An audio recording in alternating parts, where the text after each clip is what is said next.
I want to now transition to the final panel of the day, which is actually our keynote speaker, NYU professor Robert Jackson, who's a former SEC commissioner. And he will be introduced by Policy Integrity's director, Professor Richard Revesz of NYU Law School. So I'll hand it over to you, Ricky. Wonderful. So welcome, I'm Ricky Revesz. As Janie mentioned, I'm on the faculty at NYU Law School, and I direct the Institute for Policy Integrity, which was one of the entities organizing today's conference. I want to start by thanking Madison and Janie, who conceptualized the conference and did such a nice job moderating their panels. And also want to thank Derek Sylvan, Christine Pries, and Chris Beltrone, my other policy integrity colleagues, who did so much on the organizational front, not once, but twice, given the postponement of the April in-person event. And also big thanks to today's terrific speakers and to all of those of you who joined us online. For the final portion of today's conference, we'll hear from our keynote speaker, Robert Jackson. Rob is one of the foremost experts on the issues at the center of today's conference. In 2017, he was unanimously confirmed by the US Senate to be commissioner of the SEC and served in that role until February of this year. As commissioner, Rob was an outspoken advocate for protecting investors, consistently calling for more transparency in capital markets and championing evidence-driven policymaking. He frequently called attention to the absence of climate considerations in Regulation SK, emphasizing how investors view climate risk as an important factor in their decision-making process. Prior to his stint on the SEC, Rob served as a senior policy advisor to the US Treasury Department during the 2008 financial crisis, and as deputy to Kenneth Feinberg, the Treasury Special Master on Executive Compensation. He also served as a full-time faculty member at Columbia Law School for quite a few years, where he taught courses on executive compensation and corporate finance. Quite unbelievably, less than 2 years after joining the faculty, he was awarded Columbia's Willis L.M. Reese Prize for Excellence in Teaching. As an academic, Rob published a number of influential articles, many of which have highlighted regulatory shortcomings that enabled insider trading and disadvantaged ordinary investors. His scholarship has prompted Senate and House committees to call for key regulatory improvements by the SEC. There are very few people who possess Rob's expertise in the financial industry, impressive scholarly distinction, and track record of creating successful reform. I was so thrilled that he chose to join our faculty and return to us at the conclusion of his time at the SEC, and very much look forward to being Rob's colleague for a long time. In addition to his teaching and scholarship, Rob co-directs NYU Law School's Institute for Corporate Governance and Finance and directs the program on corporate law and policy. Given his unique knowledge and experience, we're extremely fortunate to have Rob join us today to deliver keynote remarks. And Rob agreed to answer some questions at the end of his keynote remarks. So if you have questions as you think about them, please put them in the Q&A. Rob. Well, thank you so much, Ricky, for that incredibly kind introduction. I am thrilled to be your colleague here at NYU and to be here today to talk about these incredibly important issues. And I want to begin, as Ricky suggested, just by making clear, I'm going to be brief. So that we can have more of a conversation, because with a group like this one, it seems to me, I will learn much more by having a conversation with Ricky and with all of you. And I hope I can shed a little light on what's likely to be the important set of policy considerations and levers for change at the Securities and Exchange Commission, where I previously served. I want to begin just with some brief remarks that make 3 points. And I want to offer them as a frame for the remainder of our conversation through Q&A. The first is I'm especially keen to be here because what I tried to do in public service and what I hope we'll do in a new administration is what the Institute for Policy Integrity does so well, For me, what the Institute for Policy Integrity reflects is allowing the very best of science, the very best of evidence to drive our policy decisions. And that's an easy principle to state in general terms, but I can tell you from experience, a difficult one to implement in practice. And what it means to me is to take some of the considerations and conversations you've had today and bring them to bear on difficult regulatory questions, questions that are rightly contested, for example, at the SEC. But my goal as a regulator and as someone who continues to work on policy is to put evidence in front of my colleagues and do my very best to persuade them that the evidence points in the direction that I've suggested. I want to be clear that during my time on the SEC, I benefited a great deal from the kind of work that the Institute does, and in fact, was able to bring some of the data that the Institute has offered on questions related to climate change to bear on questions like whether or not SEC rules should compel more disclosure of these considerations in the future. And I want to be clear about something. I didn't win that debate yet. And I want to be clear about why I offer that caveat. Because I must tell you that the conversation at the Securities and Exchange Commission about these questions is completely different today than it was 10 years ago. And the reason is the efforts of folks like all of you. The American boardroom no longer features directors who view calls for environmental transparency or for a more systematic conversation with investors about the future, about the company's environmental impacts. This is no longer viewed as the object of gadflies or an approach of minority investors. No. This is the stated investment agenda of no less than BlackRock, the largest asset manager in the world. No American boardroom is prepared to dismiss, the way they once were, calls for more transparency. And that is due to the evidence folks like Ricky and others have brought to bear on these questions. So first, I want to urge you that notwithstanding some frustration, and I heard a little bit of it in the last panel pointing out that some of my colleagues might still not be persuaded, I promise you we are making progress. Both in the regulatory agencies and in the boardroom where these decisions get made. So first, I want to continue to urge all of you to press these points forward. The work you're doing is incredibly important. Second, I want to, preparing for today's remarks, I was reading Madison Condon's wonderful article, Externalities of the Common and the Common Owner. And if you haven't read it, please do. First of all, because you'll learn a great deal from it, at least I did. But second, it makes a crucial point that hasn't really been systematically thought through, which is that the changing structure of ownership of American public companies offers some opportunity for reconsidering the degree to which investors can be relied upon to get transparency on questions like environmental impacts of corporate activity. Madison explains in the paper that the reason this is true is that we now have what has been called common ownership as among large institutional investors. So many companies have significant stakes owned by the same few significant investors. And as Madison points out, those investors have made clear that environmental transparency and accountability is crucial to the way they view the corporation and its activities. Like BlackRock is just one example. Because for that reason, although common ownership might have some downsides, for example, for consumers and prices and scholarship that I'm happy to talk about in the Q&A, Madison points out correctly, it also presents an opportunity for a more systematic investor-driven approach to dealing with the ever increasing threat of climate change. So if you haven't thought about that yet, I'd urge you to take a look at Madison's article, because in my view, it offers a framework for us to think about and talk about the implications of common ownership for the as a real hope for change in the way investors engage with especially public companies on environmental questions. But then finally, I want to offer a note of caution before we begin our conversation. If reading Madison's article and some of the other pieces that were prepared for today, there have been calls recently for a change to U.S. corporate law, not merely securities and disclosure rules, but also corporate law, that would give corporate directors more freedom, and Madison mentions this too, to consider other constituencies, other interests in the management of the corporation.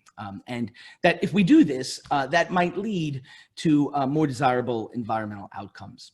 And I'm not sure I disagree with the premise, but I'm concerned about an implication. The premise is that if we give American boardrooms more freedom to do the right thing on the environment, if we make them worry a little less about shareholder pressure and quarter-to-quarter earnings, we might get them. We might get better outcomes for the environment and for other social issues that we all care so much about. We might, but we might not. And the history in this area is at least ambiguous about that outcome. I would say that a concern might be that we'll have less accountability for corporate managers and their decisions. And I worry that if we place this burden on the American boardroom and ask directors to solve these profound social problems that sometimes call out for, and indeed as a matter of economics command a joint solution, we'll be disappointed by the outcome. And that's why I have a note of caution for you. If you as a scholar or an observer of this field are someone who feels like we need to relax directors and CEOs' obligations to investors, I would urge you in considering what to do next to ask them for commitments, and in particular to ask them for commitments on changes to their approach to their environmental impact. For example, although SEC rules don't command disclosure of these matters, they also don't prohibit it. And so if directors want more freedom from shareholder accountability, for example, to be able to consider the environment or the community or other questions when they manage American corporations, well, they should, that should come along with a commitment to provide transparency on the subject that would allow us to evaluate the degree to which they actually are using that freedom in a way that we want. So my challenge to all of you would be, if we are going to go down that road together, if we're going to create more freedom for corporate management and insiders, that should come with some accountability, maybe not to shareholders, maybe to all of us as participants in society, those of us who are concerned about the future of the planet and the cleanliness of the air we breathe. I have no difficulty with changing the commitments. My challenge to all of you is not to allow us to get to a place where they have none. Because I worry that that lack of accountability, combined with the other pressures that corporate America often faces, will lead not just to a disappointment with the corporate boardroom, but a worsening of the environmental conditions that we all are care so much about. So those are just a few introductory ideas. I'm delighted to have the chance to have this conversation. I invite your questions. Happy to talk with whatever degree of specificity you like about the SEC, the likelihood of a regulatory solution there. Questions about corporate law, I'm happy to take them all, but I wanted to begin with those few thoughts and my deep gratitude for the opportunity to talk with you today. Thank you, Rob, for those really excellent remarks and very, very thought-provoking remarks. So I want to follow up on a couple of things you said. You mentioned BlackRock, the Business Roundtable. You know, I could add the U.S. Chamber of Commerce, which had taken a very hard line against climate change and now has maybe softened its position. And one question that I worry about, would love your guidance on how to think about it. Are these changes real, or are they greenwashing? Are they just efforts to basically get regulators off their back by expressing commitment? And if that's the case, and they reduce pressure for regulatory solutions, but are not going to actually move the dial themselves, then maybe we shouldn't regard these as good things and should think of them as bad things. What's your take on that? Oh, it's a great question, a tough question. Let me offer just one observer's 2 cents. So, Ricky, just to be precise and as academic as I can be about your question, I don't know whether it's political opportunism or a true reflection of a change in the culture of the American boardroom and corporation. But I am prepared to trust, but verify that it could be the former rather than the latter. So my own view is that, look, I years ago was practicing at Wachtell Lipton, and I spent time in those boardrooms then, and I've spent time in boardrooms more recently as an SEC commissioner, and I can tell you the conversation has changed. It is a different set of considerations and conversations than it was in the past. Now, where the rubber meets the road, whether that means that people are going to be prepared to actually make changes to the way they run their business is hard to say. I'm prepared to give them the opportunity. I'm happy for the Business Roundtable to having articulated this statement, to lay out for us what they commit to do. That's different now than it was a decade ago. If their answer is nothing, then I'm prepared to conclude that what they are doing is marketing. They're good at it, and that's fine, but I'm going to make decisions about the optimal regulatory infrastructure independent. I'm going to try to be as independent as I can from their marketing. One more thing about that, Ricky. To the degree that this is a movement toward voluntary changes of this kind, you and I and others like us will always have the standard concern that there's a selection effect as between those who voluntarily comply and those who don't. And so, the Business Roundtable is full of many important companies, but not all the companies that you and I might worry most about in terms of their environmental impact, for example. So the degree that their members can agree that we should do this voluntary thing, that might give us reason for hope, but it would not be an adequate substitute for a regulatory solution. And I think where the rubber meets the road, Ricky, is that you and I should not be prepared to allow those kinds of hortatory statements, which are important, to be a substitute for actual regulatory change in this area. Thank you, Rob. And just as a follow-up, I mean, one possibility always in these situations is that some part of the community is potentially subject to regulation would actually benefit from some of these moves because of their investment profile and risks that they face. And other parts of the community would actually be hurt by it. And we sort of see this in all kinds of regulatory contexts. And some of that was discussed earlier today. So should we worry that there is sort of these shifting coalitions where at certain times the subsets that would benefit from kind of a more climate-friendly move get to have their voice heard? But other times, other parts of the same coalitions are urging the Trump administration to deregulate or are being used by the Trump administration as kind of like the face for deregulation. And that these are just sort of shifting coalitions over time that will show different sides of themselves based on changing political winds. I do worry about this, Ricky. I think you've gotten right to the heart of something that I think is just the first order consideration in this area, which is the degree to which money influences modern policy, and in particular the role of corporate money in American politics. It's something that I've dedicated a lot of time in my career to, and the reason is that it strikes me as first order insofar as it's very challenging to imagine we'll get socially optimal policy if we allow corporate profits to be funneled into policymaking in the way that they currently are. So just to take one example, the Business Roundtable, which is an important, great organization that has existed for many years, regularly spends upward of $50 million of indirect support for congressional candidates every 2 years. And that's shareholder money that's being used for the purpose. Because of that, and because there is a plausible argument that shareholders will want their money to be used to generate this kind of policy, I worry that we won't have a sustainable long-run coalition for optimal policy in the area, just by the nature of the economics of pollution, or rather, the economics of pollution through corporations that are owned by diversified shareholders. So with that in mind, I have urged, as you and I have talked about before, I've urged for transparency in the area. And one of the SEC rules that I've pushed for is a requirement that any publicly traded company that uses shareholder money for politics has to disclose that fact to the investors. I've pushed for a mandatory rule in that area for about a decade. And the reason I think it's important is that minimally, Ricky, if we want to get a sense for what coalitions exist and why, we need to understand the formation of those coalitions, the mechanism by which they come together and fall apart. And I'd like to think that we'll make some progress on that in the new administration. It's a controversial proposal. Not everybody agrees with us about it, but I think in the long run, we'll get there. And when we do, we'll have better access and understanding to the coalitions you're describing. Wonderful. Thank you so much. So I'm going to turn to the audience for questions. And Madison, having organized this conference, certainly earned the right to have her question asked first. So Rob, do you think that the current legislation enables the use of disclosure for mitigation of systemic risks that is not individual investor protection?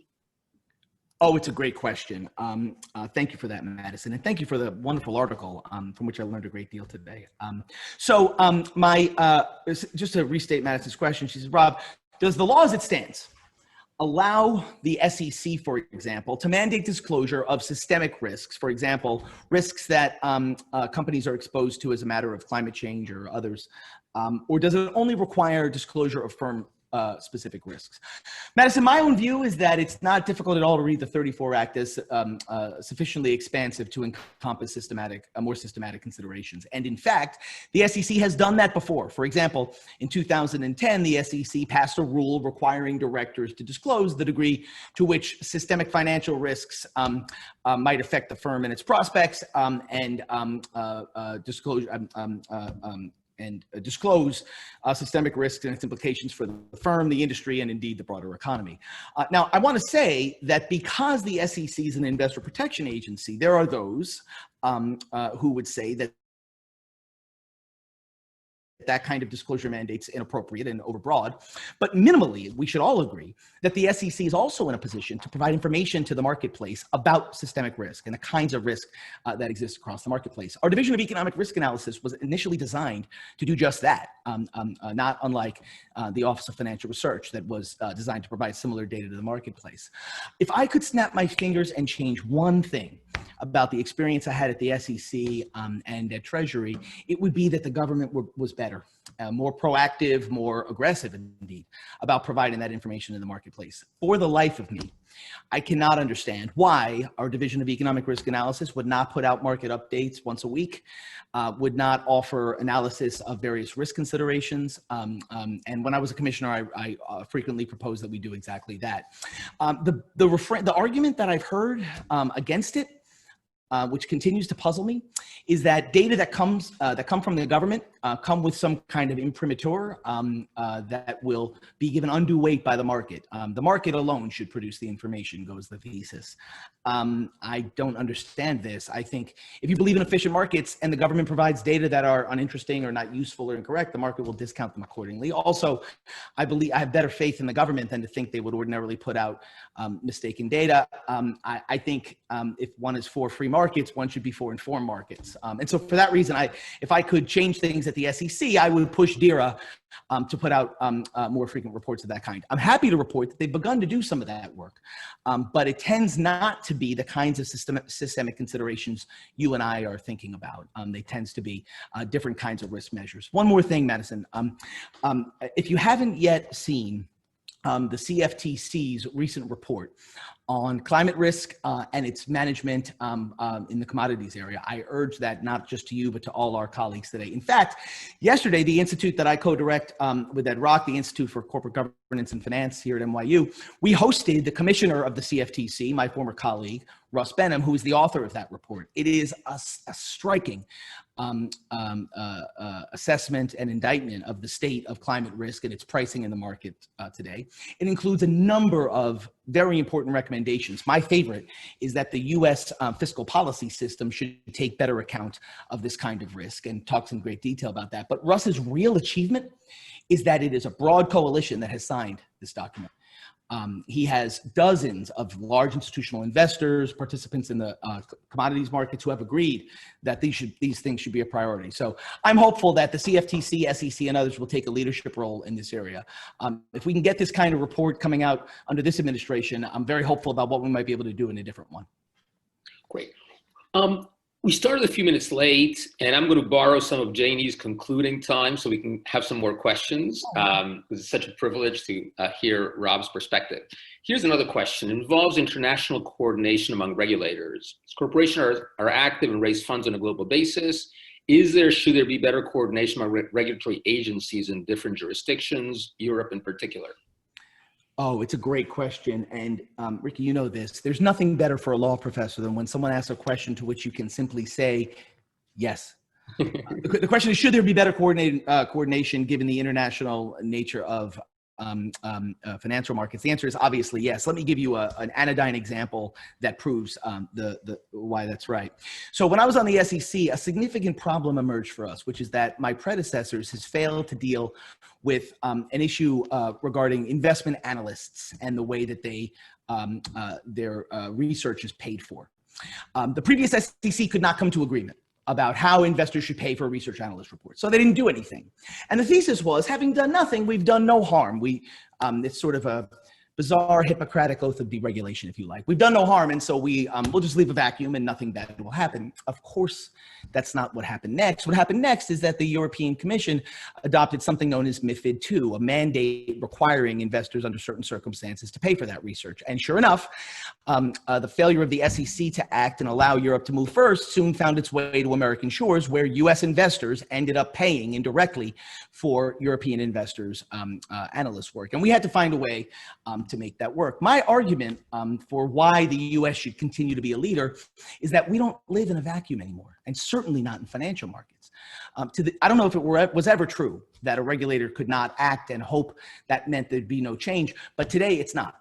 And our failure to act on the subject I just discussed became a serious problem for American investors, and a failure to act on climate disclosure is going to lead to allowing Europe and others to take the pen in developing the kinds of transparency investors should have. I think those rules should be set by the American government and the representatives of the American people. And our failure to step into that breach has allowed Europe to take leadership in a way that doesn't reflect the things that our investors are focused on. So I'm hopeful that a new administration, for all these reasons and others, will work very closely with European regulators who've really come up with an important set of principles and taxonomies that we should draw from in developing our own rules.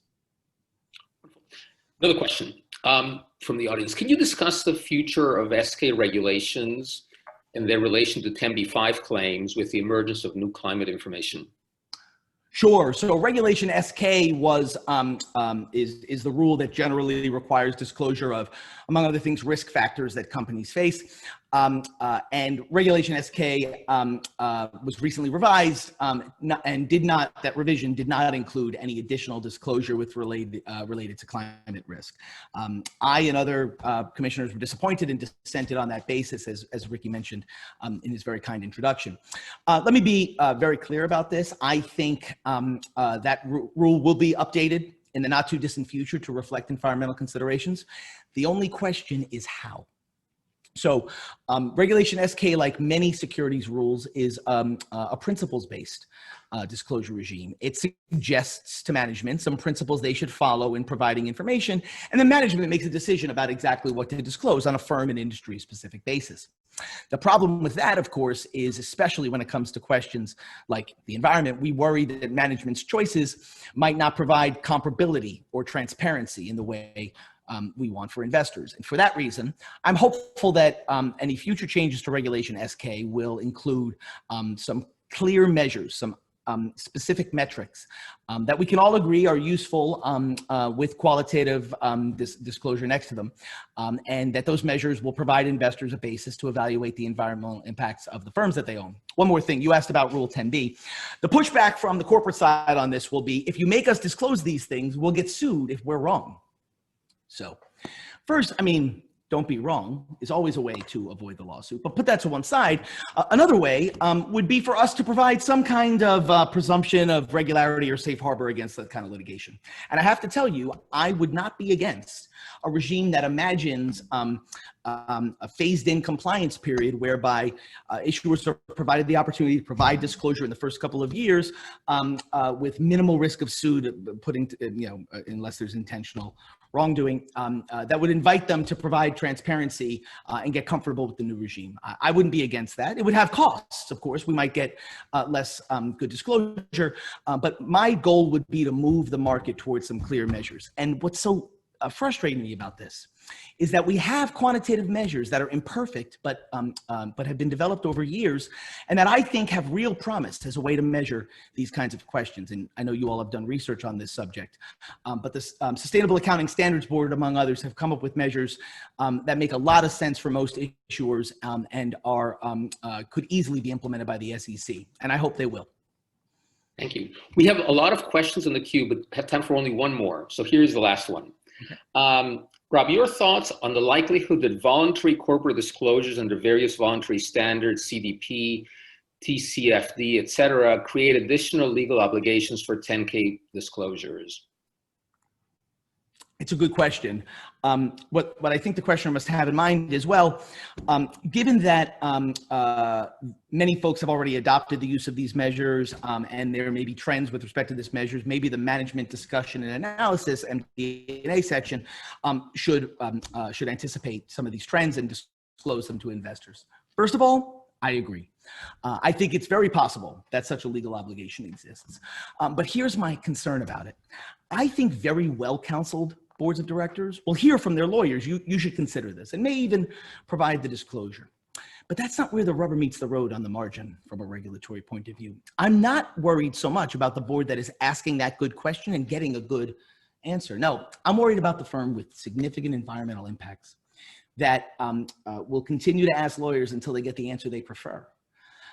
That will use the flexibility that something like the MD&A approach provides to keep in the dark things that investors and the public ought to know. So I think there is a possibility that we've reached that stage that there's a legal obligation, but it's not the sort of firm obligation that gives investors comparable, clear information they can use to measure these risks. And so I would say for well-counseled firms, I think they're hearing that legal advice right now, but those aren't the only ones we're concerned about. And that's why, to me, the case is so strong for a more systematic approach by securities regulators. Wonderful. What a treat for us to be able to have Rob with us to discuss these issues. And it was a wonderful talk and wonderful answers to these questions. We learned so much. So thank you so much, Rob. And we look forward to collaborating with you and your institute in the years to come. I will now turn things over to Janie for her concluding remarks. And many thanks, Rob. Many thanks, Madison and Janie. And Janie, it's your show. Wonderful. Thank you so much, Ricky. And again, thank you, Rob. That was really, really terrific. So I will make my concluding remarks very brief. I mostly just want to thank all of our incredible speakers and panelists. And I also want to thank our attendees who were very engaged. It was an absolute pleasure. And my final task is just for the attorneys attending again. I have to say our final CLE code, which is policy. And if you are joining us and want to receive CLE credit, please write this word down. And at the end of the day, you'll receive an email from my colleague, Christine, with a link to where you can enter the form and you'll get your CLE credit that way. So thank you again. I hope you all have a wonderful weekend, and this concludes our conference.